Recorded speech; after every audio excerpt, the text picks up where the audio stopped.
panorama bíblico, a história da redenção. Quando a gente foi criado dentro de um propósito, com local, com restrição, com missão, tudo perfeito. Quando a gente quebrou essa missão com Deus, existia algo no paraíso que a gente não podia ter contato, né? Tinha a árvore do conhecimento do bem e do mal, que a gente foi lá e se apoderou do fruto, e tinha a árvore da vida eterna. Aí você imagina o homem com conhecimento do bem e do mal, imortal.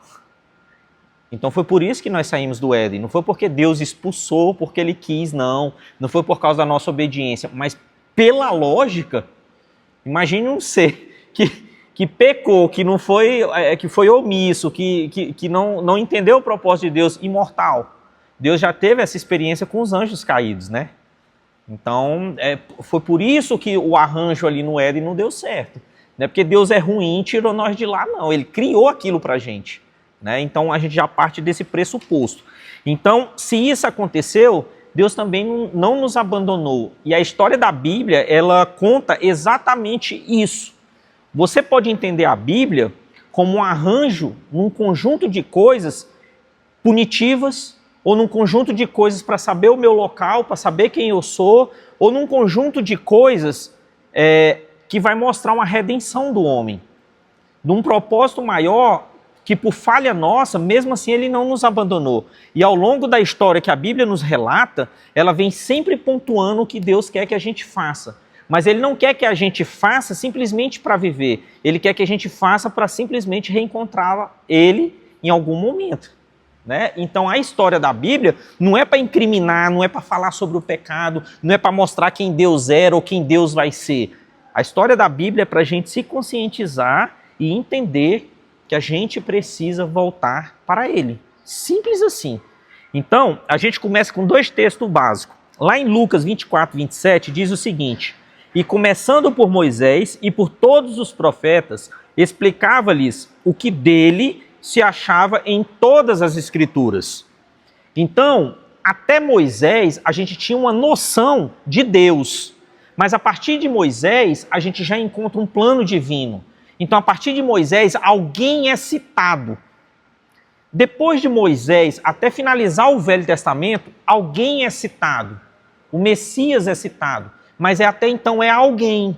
A gente não tinha a noção do que seria. E esse foi o maior plano de Deus para a nossa vida. Né? Ele não só nos criou, mas Ele nos entendeu e gostou tanto que eu vou ser igual a eles para que eles entendam que o meu plano é perfeito. Porque senão não tem sentido a existência de Deus. Imagine um Deus que pudesse mover tudo. Ah, mas Ele pode mover, mas Ele só é Deus porque Ele não move aleatoriamente. Há um Deus que tem o domínio da morte e o domínio da vida. Ah, então por que Ele não mata alguém e dá vida para outro? Justamente por isso, porque Ele é Deus. Ele tem um plano para que a pessoa possa morrer e tem um plano para que a pessoa possa viver. Então por isso que Ele é o autor da vida e Ele é o autor da morte. E Ele pode manipular isso? Ele pode. E por que Ele não faz? Porque é justamente isso. Por isso que Ele é Deus. E a prova de que Ele é Deus, Ele deu algo primoroso para a gente chamado livre-arbítrio. Você só o ama porque você quer. Não porque Ele é Deus. Você o ama porque você quer. Quando você o ama porque você quer, você o torna Deus. Esse é o plano dele. Né? Porque era muito fácil. Não, eu vou criar alguém para me amar. Isso é ser Deus? Não é. Satanás faz isso. Ele cria uma pessoa para idolatrar ele, se ele quiser. Mas Deus não é assim. Então Deus, o plano perfeito dele, o torna Deus. Entendeu? É como se o plano fosse voltado para ele mesmo, sem ele precisar daquilo. Isso é magnífico, né? Então ele cria Cristo exatamente para isso. Ele já prevê antes, citando depois e fazendo toda a movimentação para que aquilo que ele preveu aconteça. E não só aconteça, como valide o que ele falou e libera as promessas para frente. Por isso que a Bíblia é magnífica. Lá em João 5,39 diz o seguinte: examinais as Escrituras, porque vos cuidais de ter nelas a vida eterna, e são elas que de mim testificam. O que quando ele fala assim, que de mim testifica, Luiz, o que ele está falando? Se você entender de mim, você vai entender que você vai ter a vida eterna. E o que que nós fazemos? Nós entregamos essa responsabilidade para as outras pessoas. De que forma? Nós entregamos a responsabilidade para o pastor, nós entregamos a responsabilidade para a pastora, porque nós cobramos das pessoas das quais nos apresenta Deus a minha salvação. É por isso que a salvação ela é individual e só existe uma forma de ser salvo individualmente. Você conhecendo o plano. Mas saber o plano te torna salvo? Não, você precisa entender a vontade de quem fez o plano. Porque, tipo assim, se você pegar um manual de um carro, vai estar explicando certinho de como fazer um carro, não vai? Isso te habilita a fazer um carro? Não. Agora, não é mais fácil você conhecer o engenheiro que desenvolveu o plano? Conhecer o engenheiro te possibilita fazer o carro? Não. Agora, você imagina você trabalhando na mesma fábrica do engenheiro que escreveu o plano de como fazer um carro. Facilita as coisas. Então, quando você entende, assim, ó, primeiro ponto, eu quero fazer um carro. O que é que eu preciso? Entender de um carro. Depois entender como ele é feito. Depois entender os princípios de como ele é feito. E depois você se torna uma pessoa capaz de fazer um carro. E assim é a palavra de Deus. Então, o que a gente fica hoje é apenas num culto de, no máximo, 1h30, 2 horas, achando que vamos ser salvos. Ouvindo aquilo. Na verdade, o que você ouve é para te despertar mais.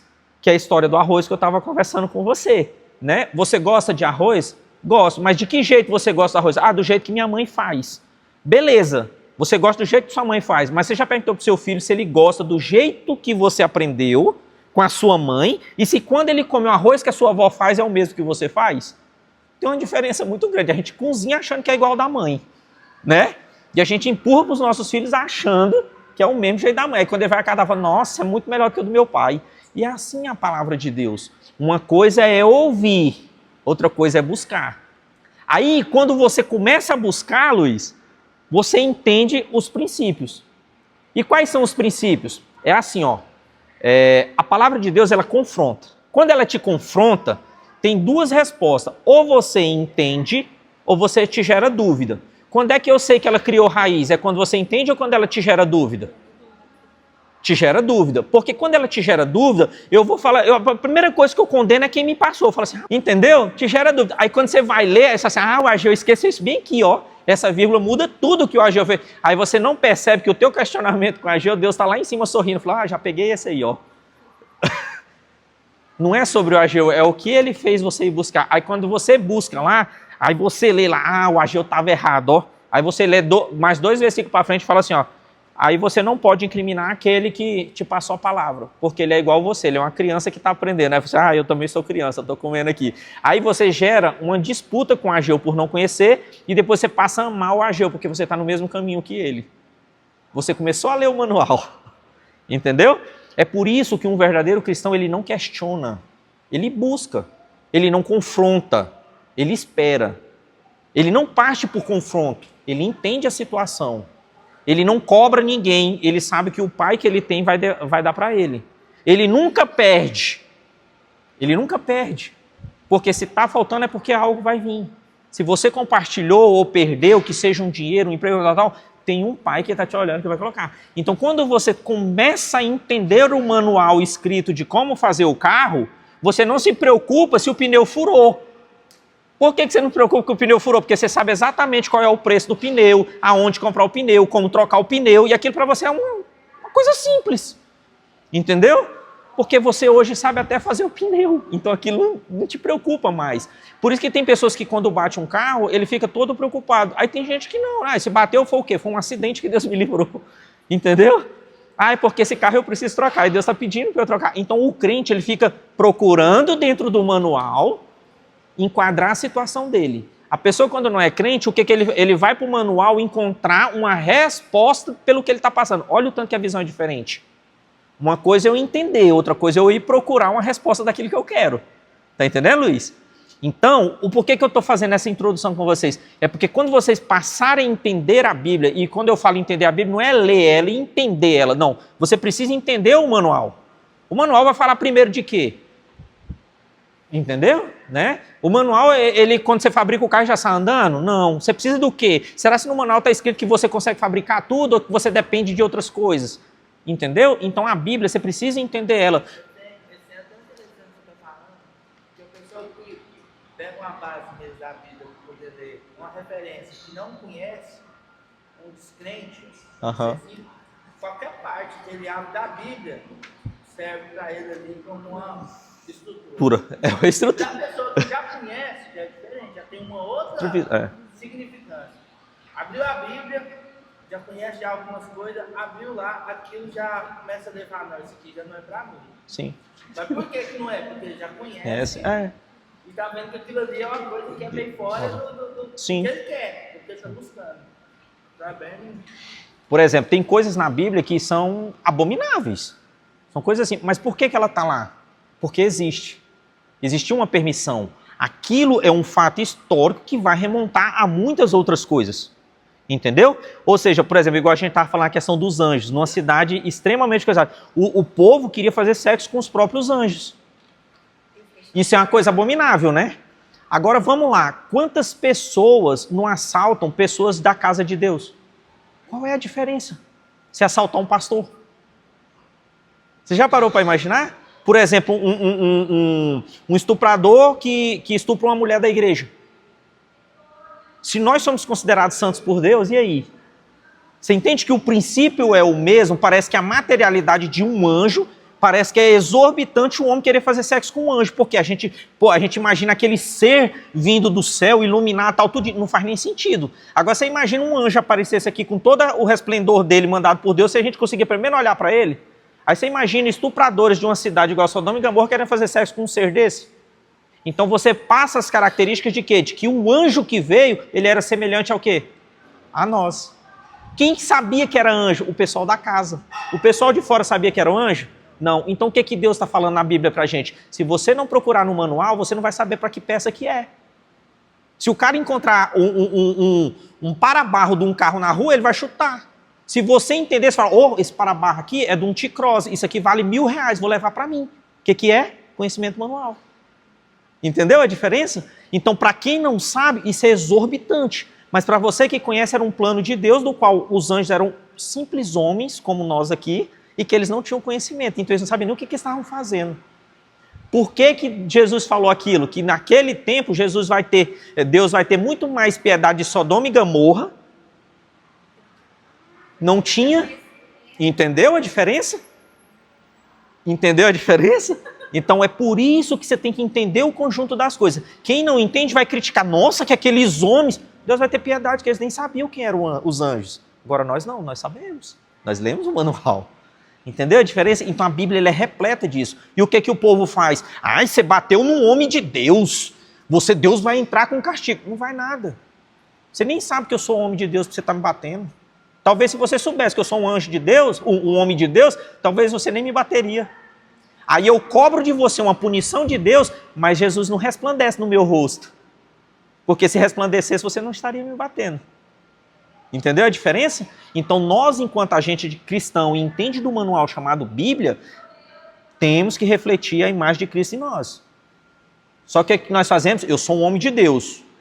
Aí o cara o Luiz está passando um problema ali, o que o homem de Deus faz? Não, peraí, para esse problema aí tem bem aqui na Bíblia, peraí, deixa eu ver aqui. Aí eu vou lá e falo para ele, tá certo isso? Não. Não tá. Porque às vezes o Luiz precisa de um socorro. Às vezes o Luiz precisa te falar, e tu que quer falar para ele? É como se eu estivesse querendo achar uma justificativa para aquilo que está passando na Bíblia. Todo mundo faz isso, Jéssica. Todo mundo faz isso. Entendeu? Por exemplo, eu quero comprar um carro. Aí não, Jéssica, vamos fazer campanha. Aí nós vamos fazer campanha de 5 dias de oração. Aí daqui 5 dias tu não tem um carro. Ficou feio para quem? Para nós dois. Eu olho para você e falo, você não cumpriu direito. Você olha para mim e fala, você não é um homem de Deus. Entendeu? Alguém está errado. Por quê? Porque nós procuramos a culpa. Entendeu? Nós procuramos aonde está errado. Entendeu a diferença? Nós não enxergamos o propósito de Deus, nós enxergamos a culpa. Então, para validar o que não aconteceu, é simples. A Bíblia inteira você pode validar o que não aconteceu. Você não está orando direito. A Bíblia diz que tem que orar. Mas eu estou orando. Mas a Bíblia diz que a oração do justo sobe. Você não está sendo justo, por isso que não ouviu. Entendeu? Eu posso te dar N justificativo para dizer o porquê tu não recebeu. Entendeu? Não teve fé. Não, tem N. Sem fé é impossível. Cito um versículo bíblico para tu. Por exemplo, qual seria a minha postura cristã em relação a isso, por exemplo? Como que eu deveria agir? Fala assim, eu não vou chegar aqui e falar assim, nossa, você está passando por isso, porque você está orando direito, porque está comigo. Qual seria a postura mais adequada? Olha, primeira coisa que você tem que fazer. A palavra de Deus diz assim, ó. Jesus falou assim, ó. Eu vou enviar vocês como ovelhas no meio de lobos. Isso é uma palavra de Deus, está lá em Lucas. Eu vou enviar vocês como ovelhas no meio de lobo. A casa que você for recebido, você vai dar paz. Se ela for minha, ela vai dar paz de volta. Se não for, bate a poeira dos seus pés e saia. Mas se na casa que você ficar, o que tiver de comer, você vai comer. O que a gente entende disso? Você vai sondar a pessoa primeiro. Entendeu? O que acontece hoje, eu vou te vender. Entendeu? Eu não interessa o que está acontecendo com você, eu vou te vender a solução. Então, já começa errado por aí. Então, primeira coisa que eu tenho que fazer é saber a tua permanência. O teu estado vai fazer a minha permanência com você. Ah, tu tá sofrendo no relacionamento. Beleza, tá vindo na igreja, tá se compartilhando, tá vindo os trem tudinho. Não tem que comparar problema seu. Tem que esperar Deus te dar a resposta. De que forma? Te alimentando aqui dentro. Deus responde. Deus está ouvindo sua oração. Ah, mas eu não estou orando. Você não está orando aqui, mas você está pedindo para Deus, que eu sei. Porque as pessoas têm, aí falam assim, ah, você não está orando, mas você está pedindo. Pedir é oração. As pessoas acham que a oração é só botar a mãozinha lá no quarto. Não, a conversa que você tem é oração. Aí você fala, não, mas eu nunca orei. Orou, que você tem pedido para Deus. Não, nunca pedi, senão você nem estaria aqui. Entendeu? Mas não, o que as pessoas querem é saber primeiro o problema para achar onde está o problema. Entendeu? Me conta o que está acontecendo. Para eu te falar onde que está o problema. Entendeu? Ah, você tem que fazer isso, tem que fazer aquilo. Não existe solução. Quem dá a solução é Deus. Não adianta. Jéssica, para tu, tem tamanho, profundidade, medida, altura, tudo certinho. E não encaixa na Lohane. O relacionamento da Lohane não é igual ao seu. O trabalho seu não é igual ao da Lohane. A comunicação que você tem com a sua mãe não é igual à comunicação da Lohane com a mãe dela. Então não existe uma mágica. Não existe um local, igreja qualquer, que vai estar com um pontuário para resolver o teu problema. Então, a gente tem que abrir a nossa mente e sair dessas coisas. De que forma? Só no manual. Entendeu? Quando Ana foi orar pelo filho, todo mundo, a igreja achou que ela era o quê? Doida, endemoniada. Então, tudo isso é diferente de hoje. Não é. Entendeu? Não é. E quem estava ouvindo? Era o sacerdote ou era Deus? Entendeu? Então a gente tem que procurar as coisas certas, se abrir o mínimo possível e abrir para Deus. Entendeu? A comunhão é diferente de abertura. Entendeu? Participar é uma coisa, se abrir é outra. Quando você abre sua boca, você verbaliza. E aquilo que está, por exemplo, você vai me contar algo seu. Satanás está ouvindo. Entendeu? Se eu tiver num bom dia, eu vou te ouvir. Se eu tiver brigado com a Chay, minha postura é outra. Eu sou humano, entenda isso. Pastor é humano, todo mundo é ser humano, entendeu? E é na fragilidade que eu te vendo aquilo que eu entendo. É por isso que existe muito aprisionamento dentro das igrejas. As pessoas ficam refém. Aqui, gente, eu já vi gente aqui, ó, pastor aqui, as pessoas que acompanham o pastor aqui ir lá e prender cabelo de pastora. Isso é aprisionamento mental. Isso acontece, gente. Parece absurdo falar, mas acontece. Eu já vi aqui na nossa igreja, missionário acompanhar a pastora, chegar aqui e a pastora tá pregando e o missionário ir lá e pegar o copo d'água e quase botar na... Gente... É idolatria. É idolatria, porque é o aprisionamento. Isso são práticas de espiritismo. Como que o demônio não vai te expulsar de uma hora para outra. Ele vai te prender para depois te usar. Dentro da igreja é assim, eu vou te prender como um membro para depois te usar. Lembra? Quando você chegou aqui toda arrebentada, agora tu vai sair? Um livro que eu tô vendo é Cartas de um Diabo à Sua Aprendiz. É muito bom. Vale a pena. Cartas de um Diabo à Sua Aprendiz. Ele realmente mostra como o diabo faz. Ele não te tira do momento.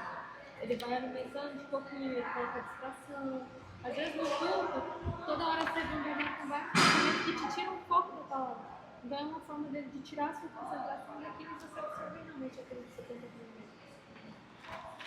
Voltando aqui, ó. Como é que a Bíblia ela é estruturada? Simples e prático, em duas partes. O Velho Testamento e o Novo Testamento. O que marca o início de um e o fim do outro? O nascimento de Jesus Cristo.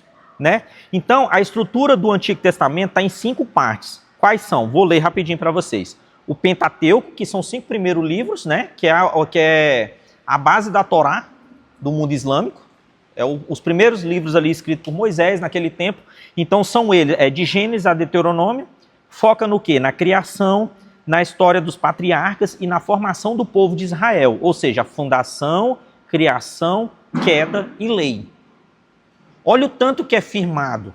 O Pentateuco, ele é a base de várias religiões. E por que o povo fica até a lei?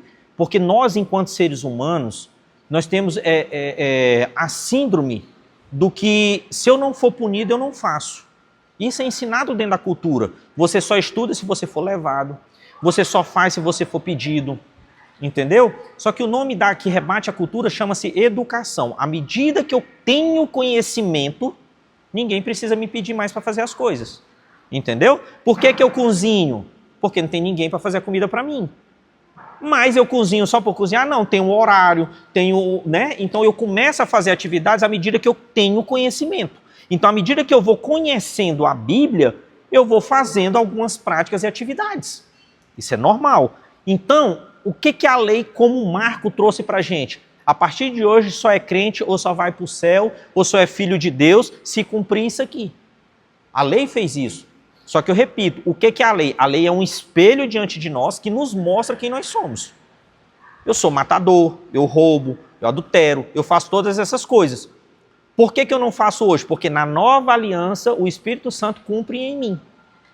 Simples assim. Você vê que o plano de Deus vem, a gente acha que vai fazer, mas Ele mesmo que faz.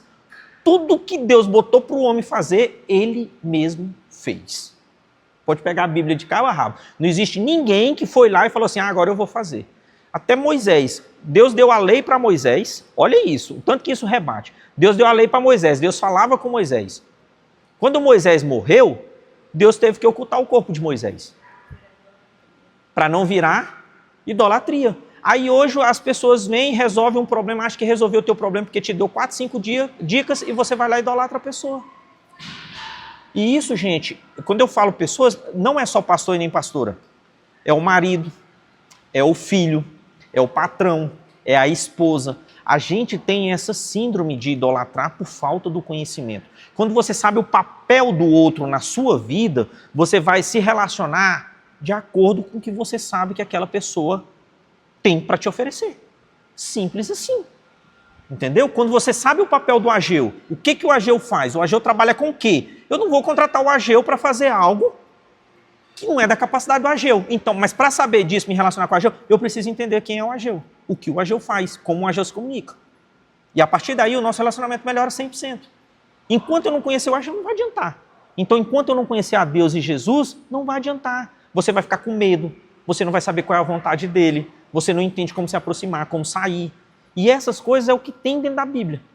Então, esses 5 primeiros livros são justamente para marcar isso. Por que as outras coisas não vão para frente? Porque a gente tem essa necessidade de se completar com os mandamentos.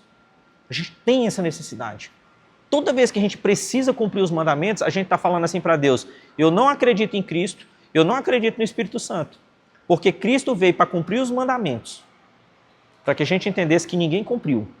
E o Espírito Santo veio para completar a gente, para não deixar a gente cometer a transgressão.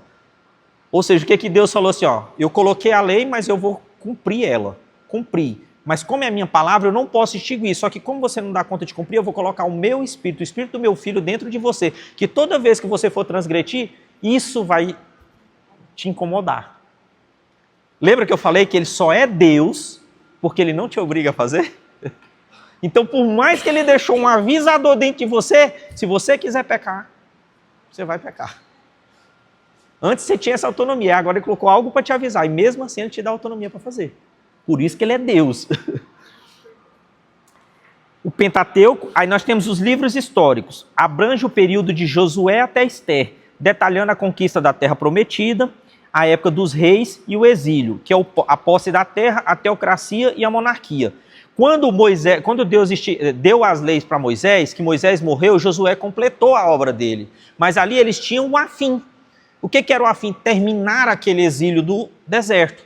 E para terminar aquele exílio do deserto, o que tinha que fazer? Se apossar da terra prometida. Então esses livros vão contar exatamente essas histórias. O trajeto da lei, o trajeto no deserto, a chegada na terra prometida. E ali, quando eles chegam na terra prometida, que eles tomam posse, eles enxergam algo nas outras nações. Do quê? Que para as outras nações eles tinham algum líder, uma espécie de líder. E Deus dá essa autonomia para eles, né? Por isso que passa da teocracia, que é Deus no centro de tudo, para a monarquia, que eles têm a passagem como os reis. Entendeu? Então esses livros aí vai falar sobre isso.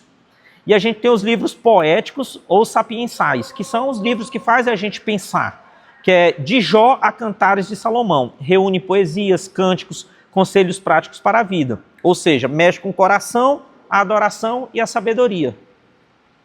Aí o que o homem faz? Gosta qual é o livro que todo mundo mais gosta? Salomão, porque ensina a ser rico. A gente não precisa saber como ser rico, a gente precisa saber como lidar com a riqueza. Entendeu? Porque, olha para você ver o tanto que deu. O que Salomão, né? Salomão pediu o quê? Sabedoria. E o fim da sabedoria, o que é? A pessoa ser rica. Então Deus foi lá e completou logo. Não, porque você me pediu isso, eu já vou deixar logo tu rico. Já vou eliminar teu caminho. Porque o segredo não é ser rico e nem ser sábio. O segredo é o seguinte. Deus fez exatamente a mesma coisa. Jesus Cristo é traduzido em uma única palavra, chamada amor. Então, quanto mais inteligente você for, mais positivista e mais conceitual você é. Você só toma partido pela razão, toda a sua fala é convicta naquilo que é certo. São os juízes que nós temos hoje. Ele é embasado na lei, ele não fala nada que for de encontro na lei, porque para ele ser questionado, ele tem que saber que ele tem que ter um parágrafo dentro da lei. Por que você está aplicando essa regra? Porque está dentro da lei. Então ele jamais vai ser questionado. E assim nós somos inteligentes. Quanto mais conhecimento nós temos, mais inteligentes nos tornamos. Agora, qual é a diferença da inteligência para a sabedoria? A sabedoria, ela tem um sentimento. E que sentimento é esse? É o amor. Bati no carro dele e ele está errado. Pela regra da inteligência, ele tem que pagar o meu conserto. Mas pela minha sabedoria eu começo a conversar com ele, entendo que ele está, com a esposa passando por um problema, que ele está em dificuldade financeira, e eu sei que eu tenho uma condição financeira boa. Pela inteligência ele teria que pagar o meu carro, porque ele estaria errado, mas conversando com ele, usando a minha sabedoria em amor, eu consigo liberar ele, porque eu sei da condição financeira dele. Isso é ser sábio, é ter em posse o conhecimento, a aplicação dele, ter sua certeza e sua razão e abrir mão dela em detrimento de algo a mais. Como que você tem o detrimento desse algo a mais? Conhecendo a Jesus.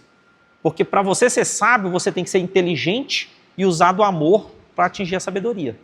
Entendeu? E o amor só é Cristo. Então, não adianta a gente ser rico. Ser rico é a sua inteligência vai te dar. Monta um negócio, gerencia ele da melhor forma possível, procura conhecimento, você automaticamente vai ser rico.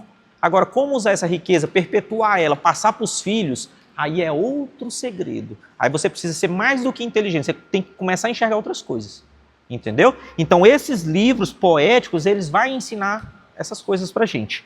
E por fim, do Velho Testamento, nós temos os livros proféticos, que é dividido entre os profetas maiores e os profetas menores, que vai de Isaías a Malaquias, que trazem mensagem de advertência, julgamento e esperança. Aqui, Cristo já é pautado mesmo fisicamente. Vai ter o Messias, ele vai vir aí, está pertinho. Né? Então, os profetas maiores, Isaías, Jeremias, Lamentações, que é de próprio Jeremias, Ezequiel, Daniel, que é juízo e esperança. Ou seja, Deus tem um diálogo ali com esses profetas, de que forma? Olha, eu sou assim, mas não se preocupe, porque eu vou resolver. Então, o que a maioria das pessoas faz? Pega um Deus de juízo, mas nunca fala a mensagem que ele vai resolver. Porque aonde tem o juízo de Deus, tem a resposta de Deus que ele vai resolver. E o que nós ficamos? Com o juízo dele. Então, é muito mais fácil eu te julgar do que eu te falar que Deus vai resolver. Entendeu? É muito mais fácil que o teu problema é por causa disso, do que falar assim, calma que isso é um momento que Deus vai resolver na tua vida. Ele te ama. Fica com o amor dele. Presta atenção no que ele quer contigo. Isso tudo que está acontecendo aí vai ser tudo para benefício seu na frente. Deus vai te mostrar um caminho certinho. Tudo que você está passando, Ele vai converter em bênçãos na tua vida. Como que eu explico isso para você? Você tem que ter fé. Agora, o que as pessoas precisam? Ah, você está passando por isso? É porque tem alguma coisa lá atrás. Vem num culto de libertação. Aí vem, o demônio vai mostrar, porque alguém sentiu inveja de você e fez alguma coisa. E tuf, resolveu o teu problema? Não.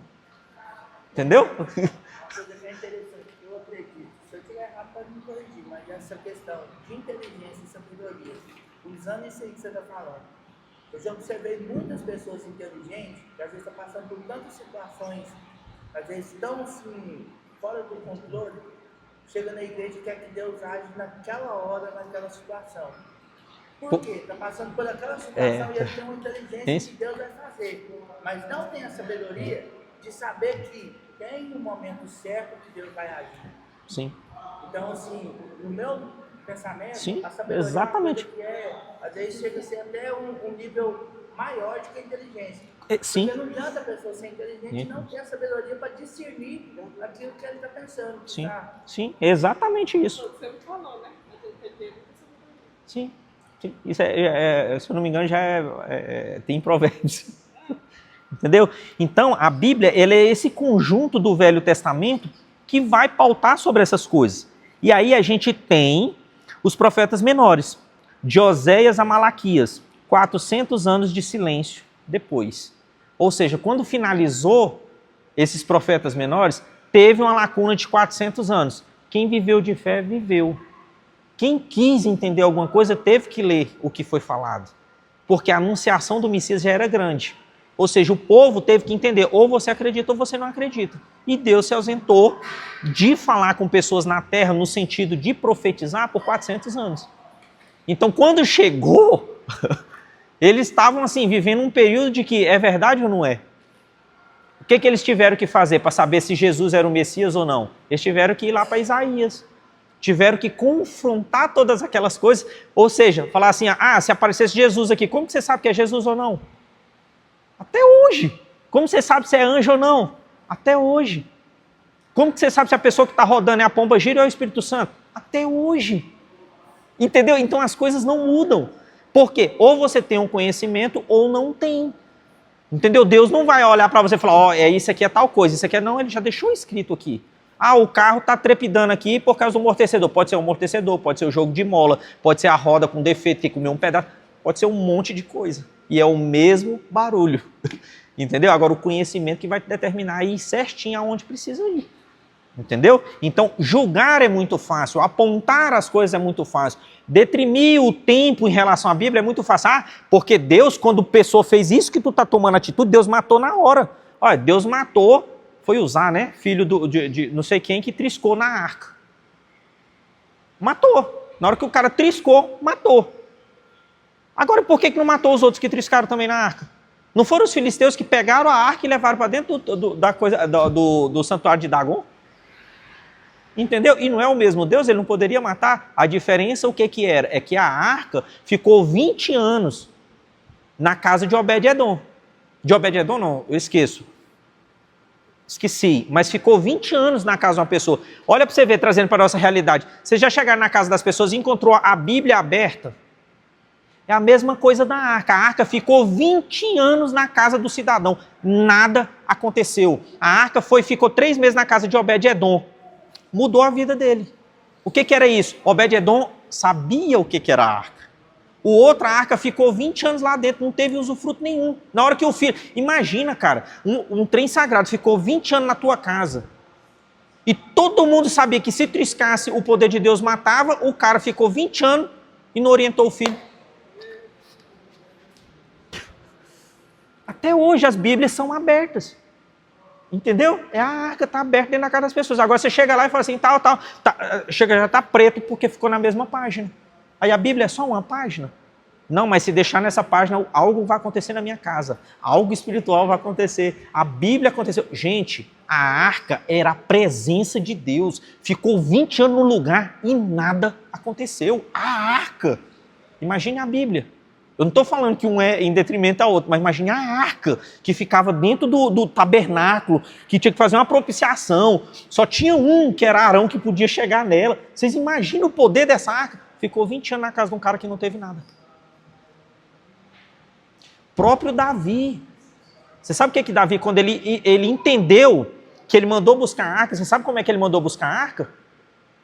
Olha o conhecimento de Davi. Quando eles perderam a guerra, você sabe o que os filisteus fizeram com a arca? Pegaram a arca, colocaram dentro de um carro de boi e levou para a Filistia.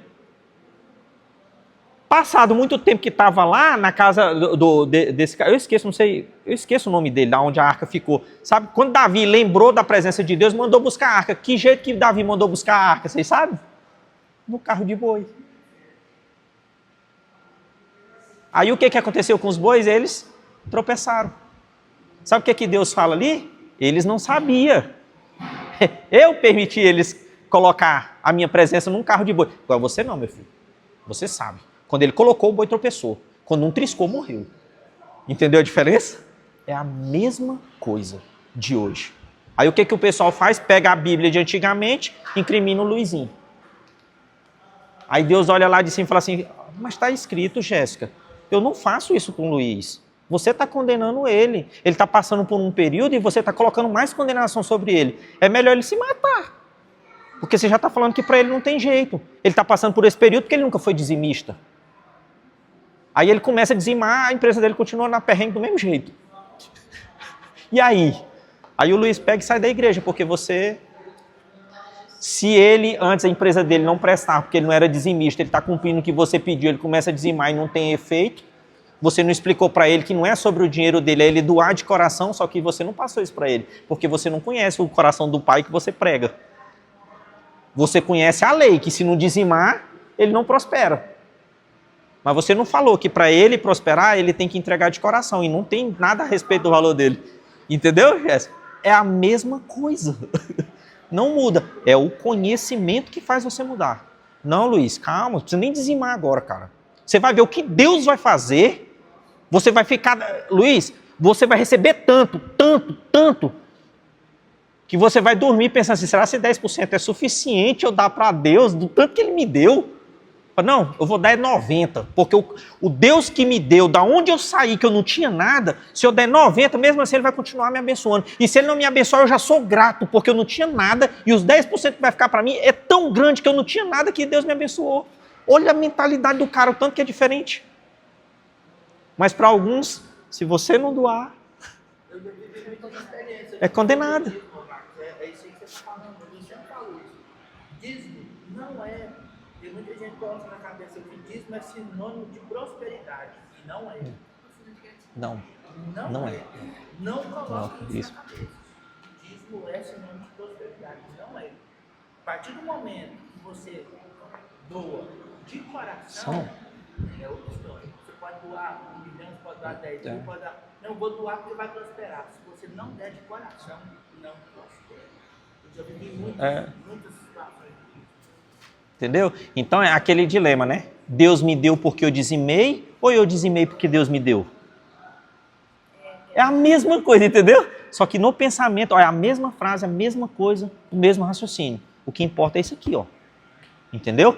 Então, dízimo é fidelidade. Cara, o que eu tinha, eu não tinha nada, cara. Então, Deus me livre. Não, o que é de Deus está aqui certinho. É porque é assim, você sai do livro do 2 Reis, ó, vou te explicar, você sai do livro de 2 Reis e pula para Cantares. Entendeu? Aqui, ó, que eu estou explicando aqui, esses primeiros livros, eles são a lei. A lei é inteligência. Por que o maçom dizima? Porque ele sabe que é o correto. Entendeu? Agora, se vai ter valia ou não, aí você pula para Cantares, que é a sabedoria do seu coração. Então, eles ensinam primeiro a inteligência para depois ensinar a sabedoria. Entendeu? Porque não adianta, o sábio, ele não vai adquirir se ele não for inteligente. Entendeu, Luiz? Ele precisa discernir primeiro o que é o bem do mal, para depois ele optar por qual que ele quer usar. Isso é sabedoria. Aí, maninho, aí é que eu vou te explicar a questão do aprisionamento. Se o maçom faz essa aplicação do dízimo e o cara não prospera, a seita estava quebrada. Estava ou não estava? Então, como eles não têm o controle e o poder de Deus de fazer cada um prosperar, o que eles fazem? Fecha o próprio negócio. Então, para a gente ajudar o Luiz, todos nós aqui que somos bem de condição, nós vamos começar a levantar a loja do Luiz. O Luiz vende papel, então todas as empresas de vocês na nossa seita maçônica, nós vamos comprar papel do Luiz. Entendeu?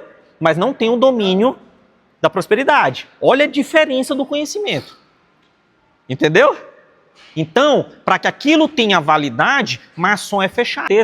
Mandando na música, na política, nos bancos, nas leis. Então você cria um mecanismo de que o favorecimento espiritual em detrimento da prosperidade é plausível. Entendeu? Eu consigo fazer você prosperar. Ah, como que você vai fazer eu prosperar? Você tem que fazer essas coisas. Aí tu começa a fazer essas coisas, entra para a Irmandade, você começa a prosperar. Mas você não percebe que aquilo é em virtude daquilo que você está fazendo. Se tu ler, eu acho que é 2 Reis, o final desse livro, você vai ver o que Deus pensa sobre Salomão. Que eles nunca vão contar para vocês. Dá uma lida depois. Caça lá na Bíblia o final de Salomão, pra você ver. Deus fala que tem vergonha dele. Então como que você vai seguir os princípios de um homem do qual Deus fala que tem vergonha dele e que só não vai quebrar uma das alianças que ele fez em amor ao próprio pai, Davi, mas que por ele era extinto. Olha isso. Aí as pessoas seguem, faz um rito de vida em prol de uma pessoa assim. É coisa... Como é que você precisa entender também, definir uma seita hoje? Primeira coisa, o que é claro e o que é escuro. Toda seita é fechada. Seita, ela tem 3 regras básicas. Seita fechada, ritos de prosperidade e sexual. Toda seita vai impor o caráter sexual. Então, o que é uma seita? Tu pode pegar qualquer seita. É fechado. Os caras separam os homens das mulheres e mandam as meninas para ficar na casa de uns padres não sei aonde, de uns pastores não sei aonde, e fica lá. Os mormons também. Se pegar aí tem alto. O que acontece com um senhor ficar com uma jovem dentro de um local fechado? Nós somos carne. Não existe isso, entendeu? É deixar junto. Colocar uma semente na terra, o que vai acontecer com a semente? Porque é a lei da natureza. Nós somos a lei da natureza. Não existe isso. Ah, eu nunca roubei. Primeiro, você nunca precisou. Porque no dia que você precisar, você vai ter pensamentos de como roubar. Se você não tiver condição, vai aumentar esses pensamentos. Se a tua dificuldade for tão grande, esses pensamentos vão ser triplicados. Se você tiver oportunidade, você pode ter certeza que você vai roubar. Ah, eu nunca faria isso. Se você tiver com um filho, precisando de um tratamento, seu filho com câncer, e você não tem mais recurso, e você achar um pacote de dinheiro do seu patrão de um lado, e você tiver oportunidade, você vai pensar? Aí você vai olhar para Deus, me perdoa, é roubo do mesmo jeito. Entendeu? Então, essas coisas, eu sempre falo isso com a Chay, evitem falar. Evitem. Ai, meu casamento é uma maravilha. Satanás já ouviu, é mesmo? Espera aí um pouquinho. Deixa eu te mostrar. Não fale, não fale. O erro do homem é se vangloriar. Ah, eu estou feliz. Errou. Eu aprendi com o Marquinhos, sempre que você vê o caso de alguém, eu nunca faria isso. Eu já vi aqui na igreja isso acontecendo. Entendeu? Não faça isso. O seu é o próximo. Entendeu? Eu acho que a gente também tem que tomar cuidado nas orações. Sempre, sempre. Mas Deus é bom, Nicolas. Deus é bom pra gente. Deus é bom. Às vezes a gente fala assim, Deus, eu quero ser mais forte, quero ter mais sabedoria, e Deus vai lá e coloca a gente Em situações para que você situações, sabe? Uma vez eu dei uma carona para um pastor, Luiz, pastor do Rio de Janeiro, trazendo para a igreja. Eu e a Chay. Aí o pastor atrás, eu comecei a conversar com ele, aí ele, pastor, deixa eu te fazer uma pergunta. Eu estou numa situação, olha, eu conheci uma moça lá na igreja, a moça está grávida, só que a gravidez dela é fruto de um estupro. A moça não tem necessidade, não tem condição de criar. E ela veio me pedir orientação. Pastor, não tem como. Não tem como. O que o senhor me orienta a fazer? Nossa, simples assim, pergunta. Aí eu pensei. Aí ele pegou e falou assim, e aí, o que você faria? Aí eu falei assim, eu peço a Deus para que eu não esteja no teu lugar. Aí ele ficou assim, eu não tenho que decidir. Não veio para mim. Entendeu? Para que eu vou emitir opinião, talvez para somar ou para negativar algo que Deus colocou para ele? Entendeu? E a gente é dono disso.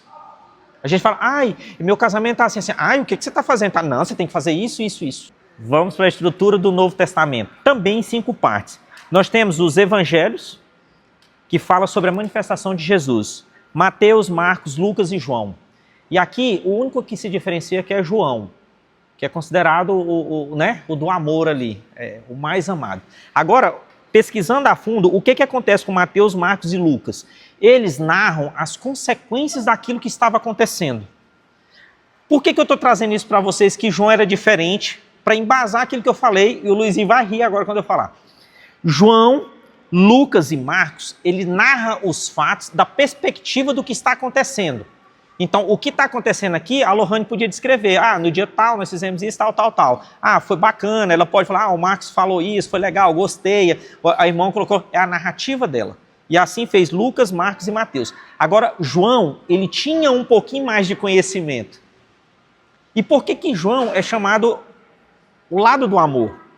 Todo mundo fala que João se aproximou muito de Cristo. Mas o evangelho de João, ele traz umas características, Nicolas. Olha o tanto que é engraçado. Que ele conhecia as escrituras acerca do Messias. Então, tudo que Jesus fazia, na mente dele, no conhecimento dele, vinha o quê? Cara, é o Messias, porque estava escrito e ele está fazendo aqui na minha frente. Olha a diferença. Os outros não conheciam as escrituras. Entendeu? João conhecia. Só que João não conhecia Jesus. Ele conhecia falar de Jesus. Ele conhecia as coisas que estavam escritas. Entendeu, Lohane? Então, quando ele viu acontecendo perto dele, o que ele fez? Ele tinha inteligência. E viu na prática o amor. O que saiu de João? O evangelho do amor. Você entende a diferença? O que o conhecimento junto com o amor te transforma em uma pessoa sábia. Então, o que João passa de Jesus pra gente? Cara, ele é o Messias, só que ele te ama. Tem uma parte então que tem na Bíblia, do livro de João, que ele fala assim, igual Jesus, acho que depois do vinagre, ele fala uma frase como assim, cumprido está. Sim. Foi João. Sim, ele estava lá, ele viu. É no Evangelho de João que tem escrito assim, ó. Primeiro mandamento, amar a Deus sobre todas as coisas. Segundo mandamento, amar o teu próximo como a ti mesmo. João entendeu e recebeu algo de Jesus. O que João recebeu de Jesus? O amor. No Evangelho de João está assim, ó. Então Jesus, perguntaram para Jesus, quais são os mandamentos? Ele fala, só tem 2 mandamentos. Ama a Deus sobre todas as coisas e o próximo como eu vos amei. Entendeu? Então, o que João falava? Ó, lá na lei está dizendo que você precisa se conhecer. Só que ninguém nunca se conheceu, porque nunca ninguém cumpriu a lei. Quando Jesus vem, ele te ensina o que é o verdadeiro amor. Então, antes, eu tinha que amar ela do mesmo jeito que eu me amava. Né? Eu me bato? Não, então eu não vou bater nela. Só que aí você entende que tem pessoas que se matam. E aí? Então a lei não é cumprida. Entendeu a diferença? Então, como é que eu tenho que amar a pessoa? Quando eu sinto o amor de Deus. Eu só consigo amar os meus irmãos quando eu entendo que Cristo me amou. Como que Cristo me amou? Ele morreu por mim. Aí eu começo a entender o manual. Aí eu entendendo o manual, eu vejo que o amor dele foi tão grande, que ele me amou. Aí eu olho para vocês, eu vou julgar? Não. A única coisa que eu posso fazer com vocês é o quê? Amar vocês. Eu entendo quem é o meu Deus e cumpro o 2º mandamento. Eu amo os meus irmãos como ele me amou. Entendeu? Essa é a diferença. Aí tem igreja que prega que não, você tem que amar igual a você mesmo. Entendeu? Só que você não cuida do seu corpo, você às vezes não se alimenta direito. Aí, se você não se alimenta direito, como que eu vou instruir a respeito de alimentação para o Luiz? Entendeu? Eu estou morrendo de trabalhar. Como que eu vou ensinar para o Luiz que Deus pode prosperar ele deitado na casa dele? Isso é tão interessante. Entendeu? São crentes velho, não sabe o verdadeiro amor. Não sabe, porque vive na lei. Aquela falta de educação, aquela coisa, aquela ignorância. Você fala, gente, essa pessoa é... Rejeita. E ele vive da violência. Rejeita. A maioria Você tá entendendo? Então, assim, igual Rejeita. você mais pregado. Sim, eles rejeitam. Entendeu? É muito mais fácil eu falar para você que Jesus te amou.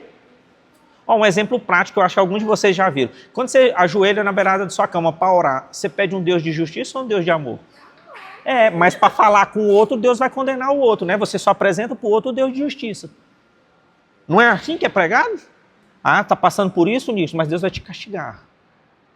Mas a gente não fala assim, a gente fala assim, você tá... Aí quando o Nicolas me conta a história, eu falo, tá vendo? Acontecendo porque não está entregando o dízimo, Satanás está passando a mão no dele. Não é fácil? Entendeu? Mas a gente nunca vai pregar para o Nicolas um Deus de amor. Porque o Deus de amor é para mim, não é para vocês, é para mim. Quando eu estou em dificuldade, que é o Senhor, tenha misericórdia de mim. Por que a gente não ora assim, Senhor, que o seu justo juiz, que é o Senhor, que o seu julgamento caia sobre mim. Entendeu? Que o Senhor tire aquilo que eu roubei. Aí Deus te mata, porque tu está roubando até o tempo do seu patrão. Vai no banheiro, passa 10 minutos. É melhor te levar, porque senão... É ou não é? Por que a gente não pede o juiz de Deus? Né, Nicole? Marcos, eu vi um trem te perguntar essa verdade. É verdade que Deus fica, não é irado, mas Deus não gosta quando a gente está orando, que a gente fica repetindo as mesmas coisas. Deus me dá um carro, outra oração, Deus me dá um carro. E nessa oração a gente fica pedindo a mesma coisa todo dia. Que ele já entende as nossas necessidades. O que acontece? Vou citar esse exemplo para você entender. O avô, ele precisa do amor dos netos. Não é isso? Quando a gente conhece os nossos avós, quem tem intimidade com os avós, a coisa que a gente mais gosta dos nossos avós é a comida. Se ele nos der um pote de pudim, você vai sentar no meio da casa e comer tudinho, né? Só que se o teu avô ou tua avó te mostrar que o pudim está na geladeira, você precisa pedir alguma coisa para eles? Não. O que é o tchan do avô? É o netinho estar em cima dele. Entendeu? Então, Nicolas, Deus, ele se agrada que você pede. Mas o pedir do coração não é o pedir do interesse. Deus se agrada muito mais de um pedido daquele que tu não tem noção, entendeu? Do que um que tu acha que é bom para ti. Por exemplo, eu estou precisando de um carro. Eu estou precisando de um carro. Aí Deus olha para ti e fala assim, rapaz, se eu te der 5 carros, você vai rir, porque um só não é o suficiente para você. Entendeu? Agora, por exemplo, o cara não tem condição, não tem nem emprego, o cara está pedindo um carro. Qual é que tem mais fé? O que tem condição de manter um carro ou aquele que não tem nem emprego e está pedindo um carro? Qual é o que tem mais fé? Que não tem emprego. Qual que você acha a oração que Deus se agrada mais? Hã? Entendeu? Cara, no dia que... quando eu der o primeiro emprego para ele, ele já vai olhar para ele e falar assim, Deus já está ouvindo minha oração. Entendeu? Agora, se Deus entrega um carro para o Luiz, que ele já estava pedindo um carro, aí no dia que Deus entrega o carro para ele, ele fala assim, rapaz, Deus me respondeu. Fui burro. Podia ter pedido outro. O coração dele nem se alegra pelo que ganhou. E às vezes o carro que ganha fala assim, nossa, Deus me mandou esse. Entendeu? Precisa tomar cuidado. Não, é só um carro. É porque é o desejo do seu coração, entendeu? Deus se agrada de crianças. Então, por isso que só vai entrar no reino do céu criança. Então, quanto menos noção tu tiver daquilo, melhor para ti. Entendeu? Por isso que os nossos avós colocavam o pacotinho de balinha lá em cima onde você não conseguia pegar. Aí ele te dava só uma. Entendeu? Porque quando acabava, você vai dizer, vovô, você chega à ponta. Ele vai lá, tem um prazer de pegar e te dar mais um. Entendeu?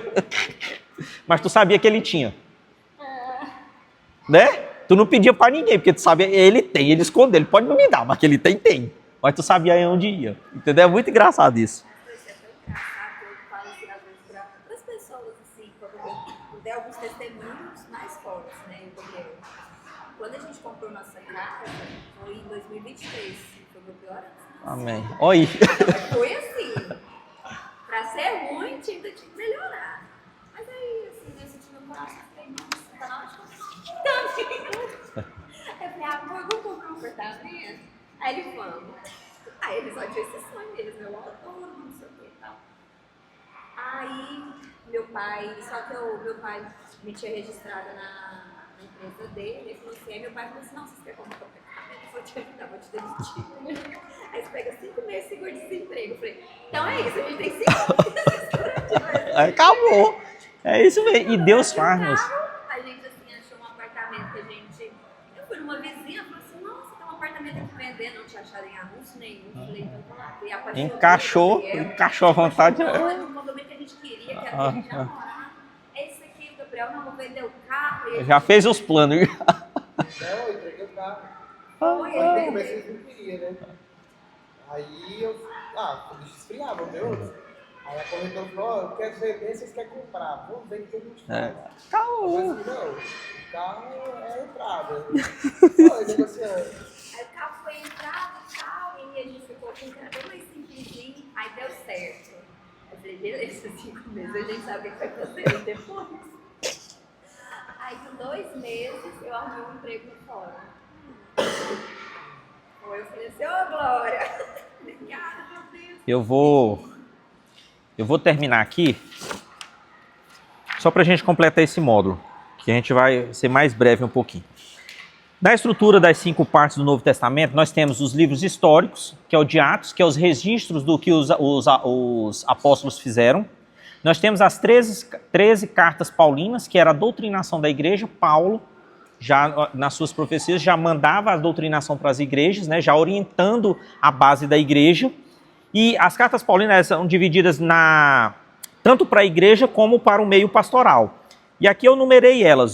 Para a doutrina, a gente tem Romanos, 1 e 2 Coríntios, Gálatas, Efésios, Filipenses, Colossenses, 1 e 2 Tessalonicenses. E para o meio pastoral, nós temos 1 e 2 Timóteo, Tito e Filemão. Já as cartas gerais, que já é o finalzinho da Bíblia, nós temos um pouco de prática, que é para o mundão mesmo, né? Que ali nós vamos ter as cartas para Hebreus, Tiago, 1 e 2 Pedro, 1 e 2 3 João e Judas. E por fim, o profético, que é Apocalipse, que já é a própria consumação dessa redenção, do que vai acontecer, né? Então, se lá no Velho Testamento anunciava um Messias, no Novo Testamento anuncia uma consumação, né? Então a gente já tem que ficar ligado com isso. E agora, rapidamente, eu vou falar com vocês a linha teológica das 8 alianças firmadas dentro da palavra de Deus, que é aquilo, reforçando lá no início. A palavra de Deus nada mais é do que um contexto histórico daquilo que Deus criou e daquilo que Ele vai fazer. Que Ele me criou e quer me salvar. Simples assim. Então a primeira aliança foi a edêmica, do Éden, né? Edêmica. Do que foi? Deus os abençoou e Deus lhe disse: frutificai e multiplicai-vos, e enchei a terra, e sujeitai-a e dominai-a sobre os peixes do mar, e sobre as aves do céu, e sobre todo animal que se move sobre a terra. E nós fomos lá e quebramos a aliança. Era para a gente dominar tudo. Aí veio a aliança adâmica. E porei inimizade entre ti e a mulher, e entre a tua semente e a sua semente. E esta te ferirá a cabeça, e tu lhe ferirá o calcanhar. Deus foi lá e colocou a inimizade entre a mulher e Satanás. E aí já explica muita coisa. Aí vem a terceira aliança, a noética, a aliança de Noé, com o dilúvio. E eu convosco estabeleço a minha aliança, que não será mais destruída toda a carne pelas águas do dilúvio, e que não haverá mais dilúvio para destruir a carne. Amém? Aí vem a abraâmica, olha, depois de Noé vem a abraâmica, aí nós vamos para a abraâmica. Ora, o Senhor disse a Abraão: sai da tua terra, do meio da tua parentela e da casa do teu pai, e a tua terra que te mostrarei. Olha que engraçado, Deus pediu só 2 coisas para Abraão, né? Sai da onde tu está, da tua parentela, e vai para onde eu te mostro. Aí o que Abraão fez? Saiu de onde ele estava e fez o quê? Levou o sobrinho dele. Quebramos de novo, já começa errado, entendeu? Só pediu 2 coisas, o cara só fez uma, bicho. Não condeno, porque talvez a gente nem pense também, né? Aí nós vamos para a mosaica, que já é da lei de Moisés. Agora, pois, se diligentemente ouvirdes a minha voz e guardardes a minha aliança, então serei a minha propriedade peculiar dentre todos os povos, porque toda a terra é minha. Ou seja, agora vocês são meus filhos, cumpre esses meus mandamentos. O que Israel fez? Foi lá e quebrou também. Aí vamos para a Davídica. 2 Samuel 7,16. Porém a tua casa e o teu reino serão firmados para sempre diante de ti. Teu trono será firme para sempre. Ou seja, Jesus já vem da linhagem de Davi. Até hoje o trono de Jesus existe. Então até hoje o trono de Davi existe. Foi a aliança que Deus fez. Mas por amor a Davi, porque se fosse para Salomão, já tinha quebrado. Salomão já na próxima linhagem, né? Já quebrou. O que é certo e errado para Deus. Não existe o que é certo e errado para Deus. Salomão é filho de quem? Quem é a mãe de Salomão? A esposa de Urias. Que Davi roubou de Urias. Olha isso. E mesmo assim a prosperidade da linhagem de Jesus vem desse fruto. Aliás, o fruto morreu, né? Porque ela ficou grávida e o fruto morreu. Mas depois Deus abençoou o casamento deles. Aí nós vamos para a aliança em si. Eis que dias vêm, diz o Senhor, em que farei uma aliança nova com a casa de Israel e com a casa de Judá. Lá em Lucas 22:20 diz o seguinte: semelhantemente tomou o cálice depois da ceia, dizendo: este cálice é o novo testamento do meu sangue, que é derramado por vós. Aí vem a aliança eterna, dita lá em Hebreus 13:20. Ora, o Deus de paz, que pelo sangue da aliança eterna tornou a trazer dos mortos o nosso Senhor Jesus, grande pastor das ovelhas. Aí o que acontece até hoje? Nós rejeitamos a última aliança para reviver todas as outras, achando que a gente consegue. Deus instituiu as alianças. Nós não consideramos. Nós quebramos elas. Nós não ligamos para elas. Aí Deus vem e faz uma nova aliança. Aí a gente acha que a antiga é a melhor. Aí Deus nos prova de novo, nos ama novamente, faz outra aliança. A gente continua achando que a outra é melhor. Então qual é a de hoje? É um Deus de paz. E o que a gente faz? A gente quer o quê? A lei. Eu vou para o céu se eu cumprir as leis. Aí a gente não sabe nem... Esses dias para trás eu vi, olha para você ter noção, eu já preguei isso um monte de vezes falando que era 613. Sempre falei errado, na verdade são 633. Só para você ter noção. E a gente não sabe falar as 10. A gente quer cumprir as 10 que a gente não sabe e a gente mal sabe que é 633. Mas a gente acha que vai para o céu cumprir nelas. Na verdade, o Velho Testamento é 633. São 633 leis. Mas o que o Novo Testamento afirma. Entendeu?